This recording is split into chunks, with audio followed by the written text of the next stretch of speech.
Good morning, everyone. This is John Wagner with the Association of Equipment Manufacturers.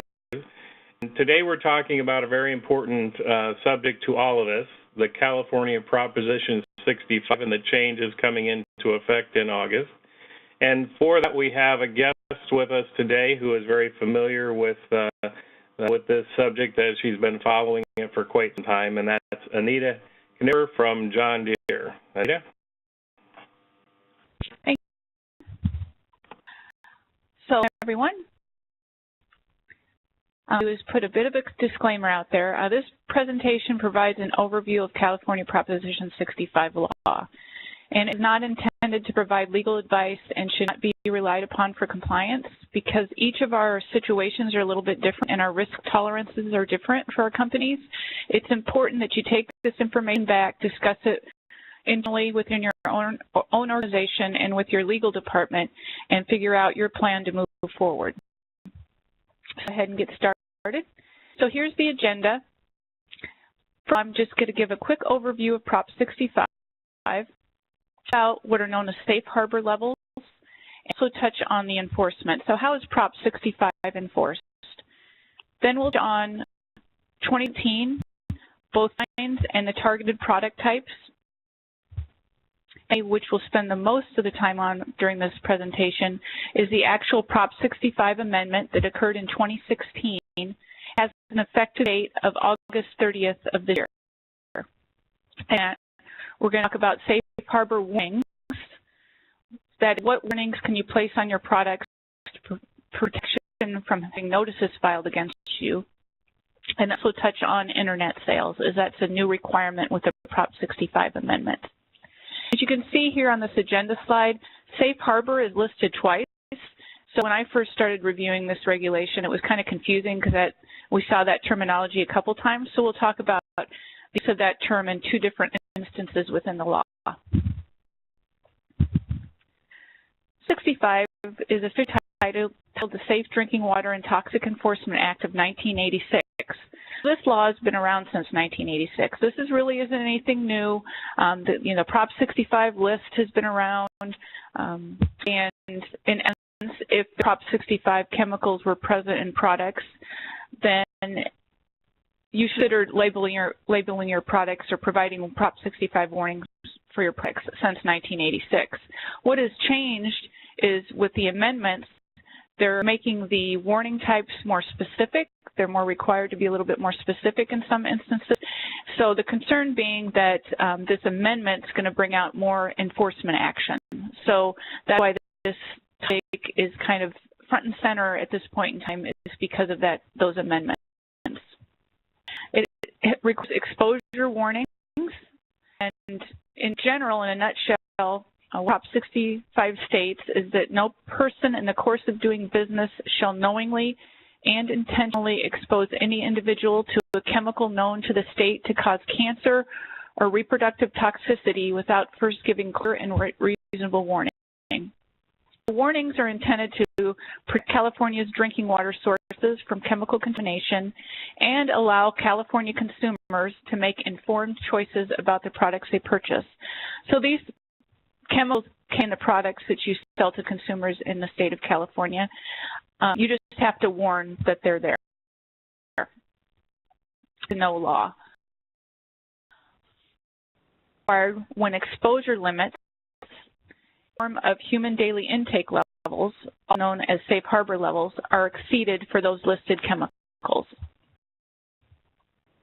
little bit more about the limits and then the safe harbor level, what that means. So there's around 900 chemicals on the Prop 65 list. Chemicals to, potentially what's in your product, right? Which chemicals of those 900 are found in those products? Safe harbor levels are actually levels that the state of California deemed acceptable levels of exposure that do require Prop 65 warning. So if the level of exposure for that chemical is below the safe harbor, then you do not have to provide a warning for that chemical or for that product. Carcinogens, these levels are known as no significant risk level, or NSRL. Currently, 200 out of the 5 or plus listed carcinogens have an NSRL established. So there are over 200 that don't have that level established yet. And productive toxins, this is known as maximum acceptable dose level, or MADL, and there's only 45 out of 300 that plus have listed MADLs established. So it becomes significantly challenging when they don't even have a safe harbor listed for certain chemicals. So an example for lead and lead compounds is this is one of those chemicals that we find quite often in our types of products. And you can see the NSRL for cancer is 50 micrograms per day, and for reproductive toxicity, the safe harbor level is 0.5 micrograms per day. And this law is also challenging because it requires you not only know that the chemicals are present in your products, but also what the exposure level to the consumer might be. When you touch it, when, if there's some kind of inhalation coming from it. So it becomes extremely difficult to determine if you're actually of those safe harbor levels. So 65 enforced. So who is it? Consumer advocate groups, private citizens, or I'll call them bounty hunters, and also the Attorney General or the District Attorney. So this law basically deputizes anyone in the state of California and allows them to file a notice stating that a product they purchased contains up to 65 chemical. First, the actual Office of Environmental Health and Hazard Assessment actually enforces law. So it's done more through what I'll call a bounty hunter provision within the law.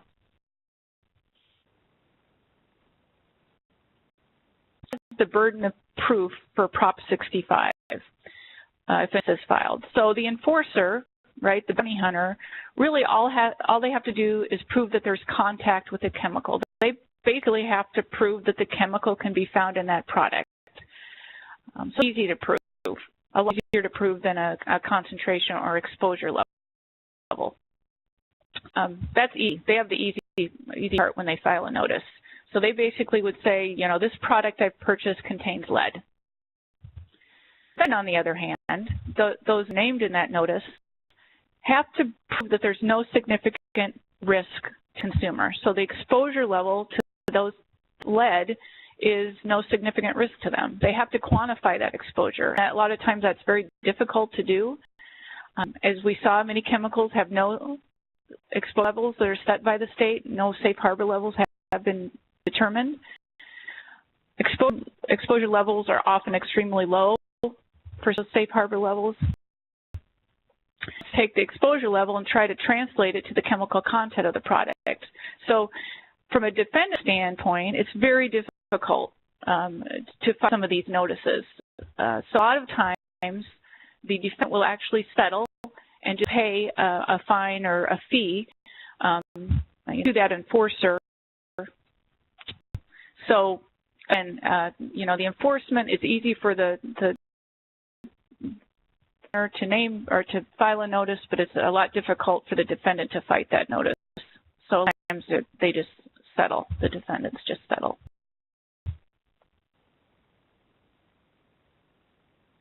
So this gives you an idea of how many notices were filed in 2017 and the cost for those to the defendants. So 688 in 2017, with a total cost to the defendants of $46 million, set payments of $26 million, and then attorney's fees of $20 million. Individual settlement payments ranged from $6,000 to $300,000, and of course, then the average cost per settlement, including attorney's fees, was around $66,000. Targeted product categories in 2017. Maybe a lot of it were food and beverage related. Then you get into personal accessories, some plumbing type products, healthcare, household furnishings, beauty products. So it kind of runs the gamut here. A lot of it you think of more of a high consumer volume or high consumer type products that are being targeted, but that isn't necessarily the case in all instances, and it may not be the case moving forward. So it's important that we all kind of get ahead of this and we ensure that get our products labeled to have some safe harbor from having these notices filed against us. Again, high consumer type use products. So if any of you sell products, for example, in Home Depots or big box stores or even on dealer shelves, those might have a little bit higher potential of having notices filed for those types of products.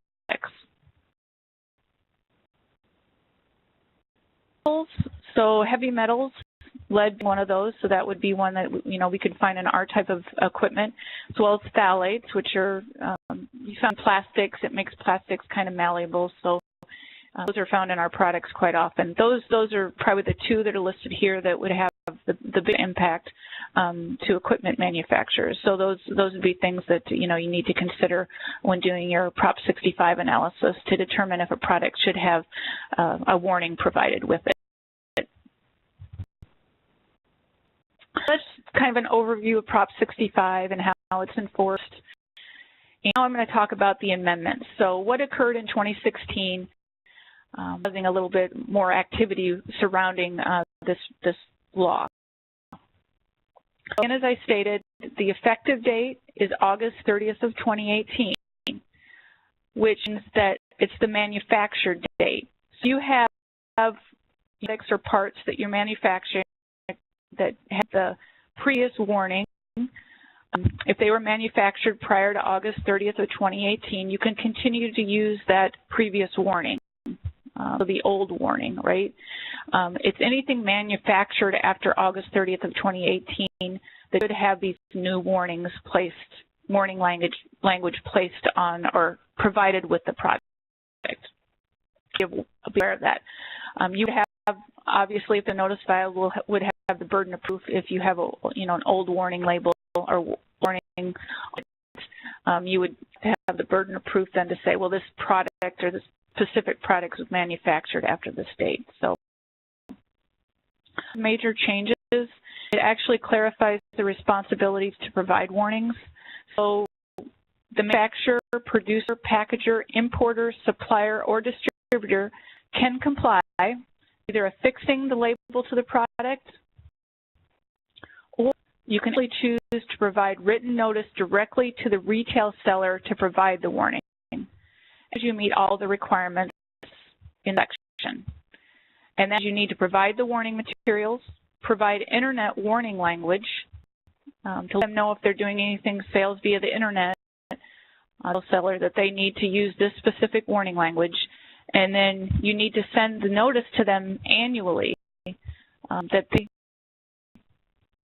to be providing the warning on your behalf as the manufacturer or the distributor, but that retail seller. So you need to send that notice annually. So that can get into quite a bit of, and it has to be certified. So you need to make sure that they've received it and sign. I agree to comply, or I agree to do this.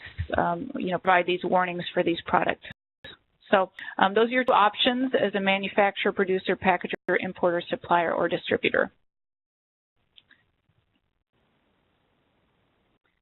So the change is it requires an internet warning be provided prior to or during the purchase of the consumer product without requiring the purchaser to seek out the warning. You're selling things via the internet.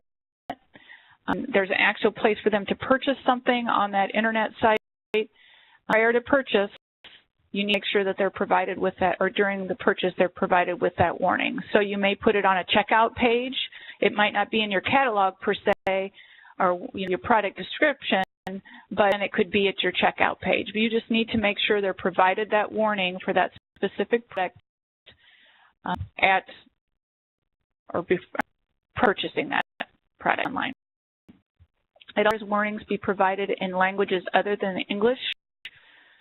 So and this is required if other consumer information on that product is in languages other than English, then that Prop 65 won't be in those other languages as well. And consumer information is defined in this reference.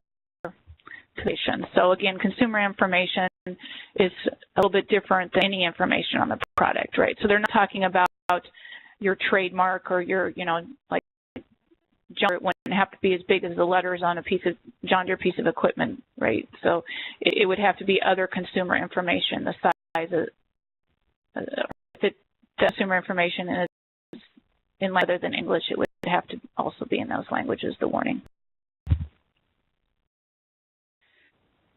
Next one, really, we're going to focus the most of the rest presentation on.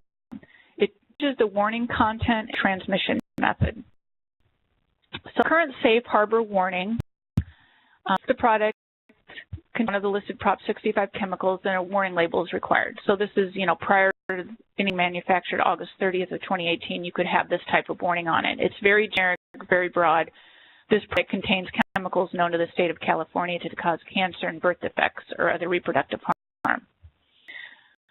They've requirements, what that warning needs to say, and we'll talk on the options for providing that warning. As a settlement, you could provide a warning, product type. So finally, if neither of those apply, you then would need, if a Prop 65 chemical is present, you would need to provide a general warning. General warnings, there's a standard warning or a long form warning, or then there's an option for a short form warning for the general warning. I'll touch on each of those in a little more detail. Court-ordered settlement warnings. Court-ordered settlement warnings are what I'll call grandfathered. It specifically states in the amendment that the person that is a party to a court-ordered settlement, that this is a warning method, is deemed to be providing a clear and reasonable warning for that exposure if the warning complies with what that order specifically states. So, that you safe harbor. So this statement here, 25600E, gives you safe harbor if you're complying with what the consent order judgment says. You would be protected from having a notice filed against you. A quick snap of the diesel exhaust judgment settlement that was from '95. So many engine or diesel engine manufacturers or diesel engine manufacturer products that have diesel engines in them are named in this settlement. So this is just kind of the title page here. So you see Caterpillar, Cummins, Deere and Company, Detroit Diesel, and there's another 100 companies listed in this consent judgment. So your company is listed in this consent judgment. You're currently complying with what that consent judgment requires from a Prop 65 warning standpoint. You continue to rely on that warning and do not have to change and update to the new requirements for the Prop 65 warning. This is in case the fact for Deere. So the settlement specifically said you needed to place the warning statement in operator's manual for any product that had a diesel engine or the diesel engine operator manual itself, owner's manual itself.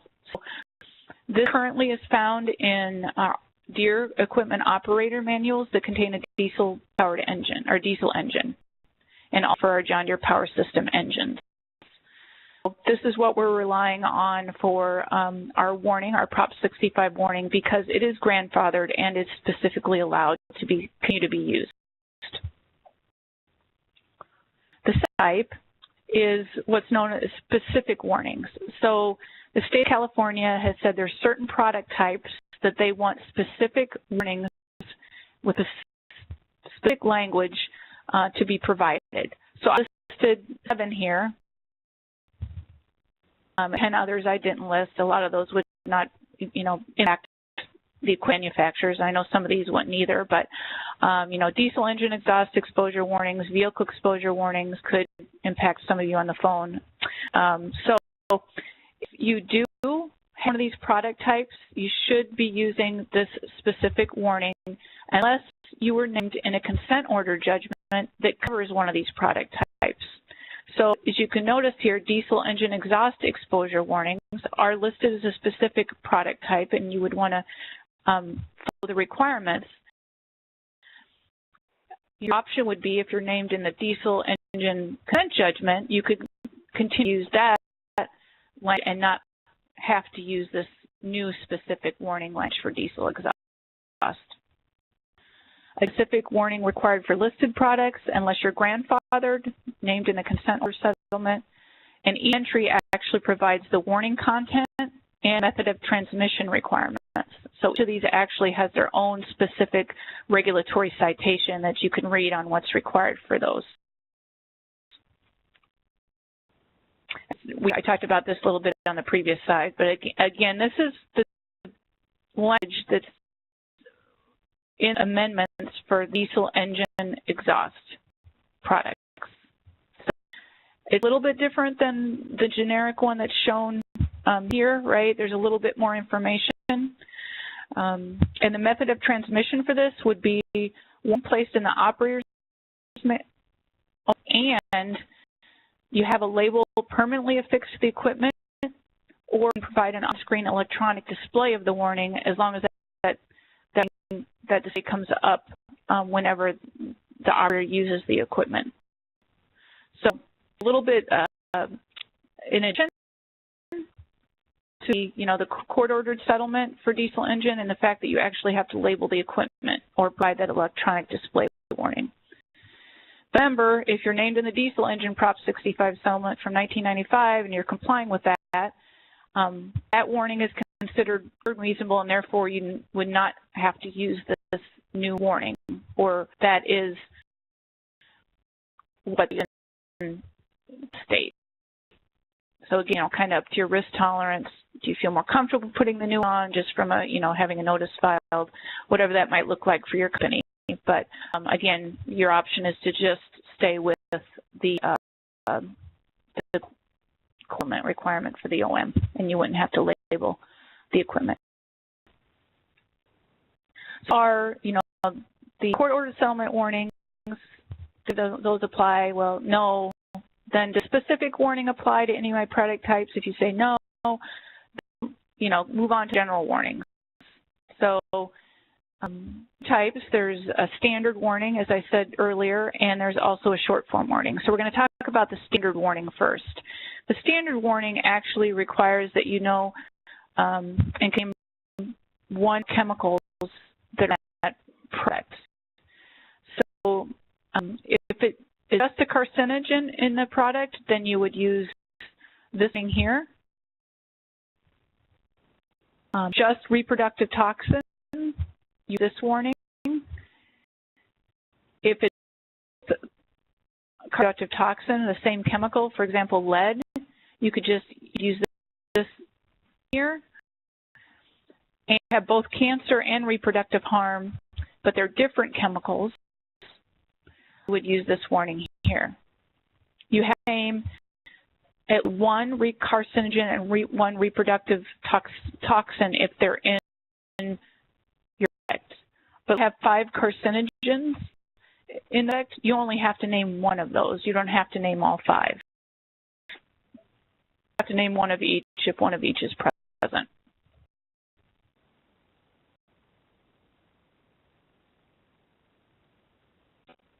Second option for general warnings is the standard warning, and you have 3 options for providing the warning. A posted sign, shelf tag, or shelf sign at each point of display, or electronic device or process that automatically provides a warning prior to purchase, or you can actually label the product itself, the product's immediate packaging.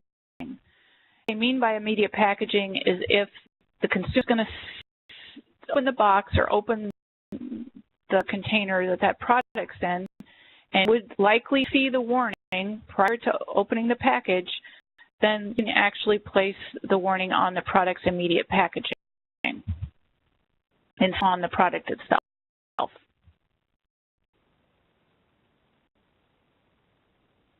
That's the general warning. So we talked about actual standard, that's the standard warning. So the standard warning, here's what the warning needs to say, and here's how that standard warning needs to be provided.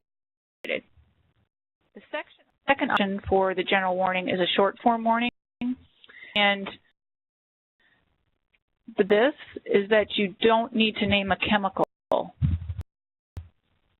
This is that you have to actually put the warning on the product itself or the product's immediate packaging. You can't use a shelf tag. You can't, do the warning when they're checking out at the cash register or whatever it might look like. Right? You have to actually place that label on the product itself. 3 options. If you just have a cancer-causing chemical, one there, this is the one to use. If it's just reproductive harm chemicals, you could use this one. If it's both, potentially, then use the 3rd one.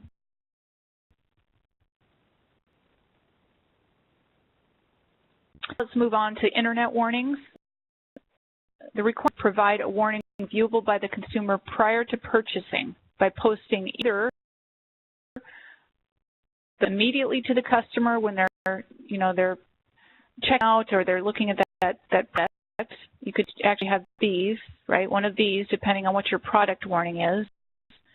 Or you can actually choose to just put the word warning with a link to the appropriate warning. So it would just have this warning on your page, and then when you click on it, it would go to the appropriate actual warning statement itself.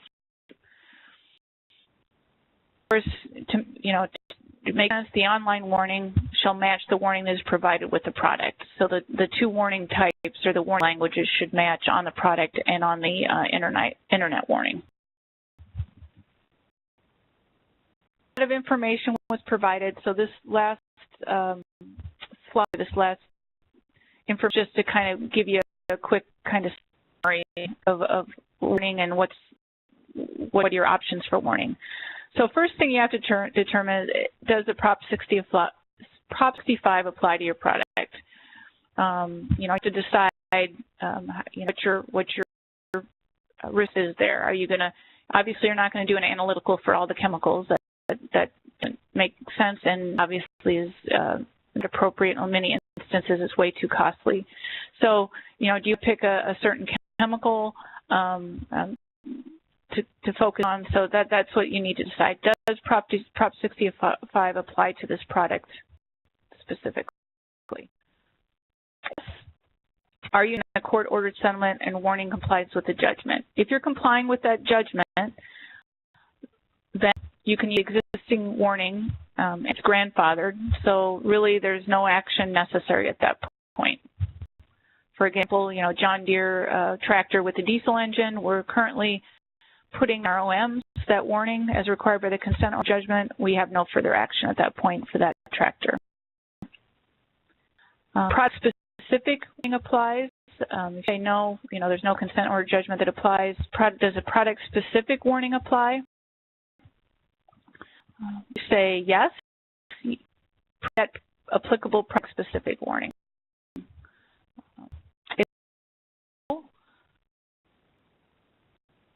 Decide I want to provide a standard warning, short form warning, the general warnings. Which one do you want to use? In the product-specific warning and the general warning here, short form warning, sure that you provide the warning for online purchases as well for those. Frequently asked questions. Does Position 65 apply to all products? Yes, the law is about exposing the consumer to harmful chemicals. So I know they say consumer products, but the definition of consumer products is extremely broad, so it's pretty much anything. Anything that contains one of the listed chemicals can be a source of exposure to the consumer, and in recent activity, some types of packaging have also been targeted. You potentially have to label product. You have, with the Prop 65 warning, you may need to consider labeling the package itself. Do I have to test for the whole list of chemicals? No. Proposition 65 is a labeling law, and of course that would be way too expensive.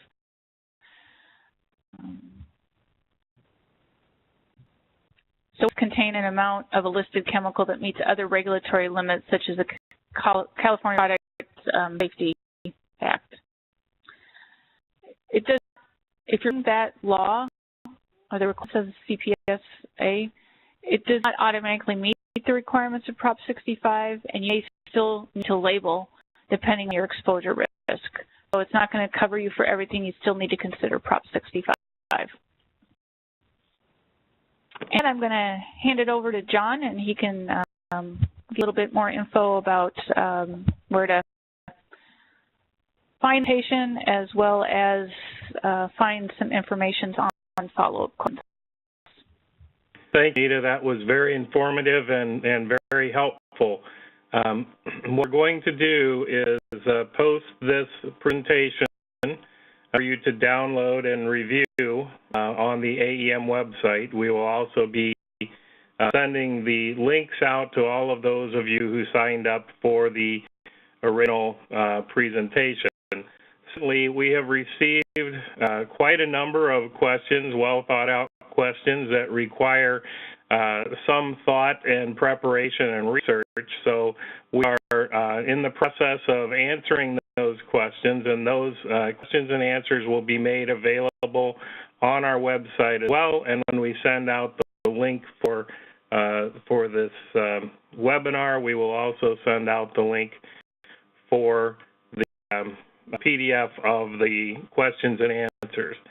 So once again, thank you, Anita, for a very informative presentation, and we'll be talking to you soon.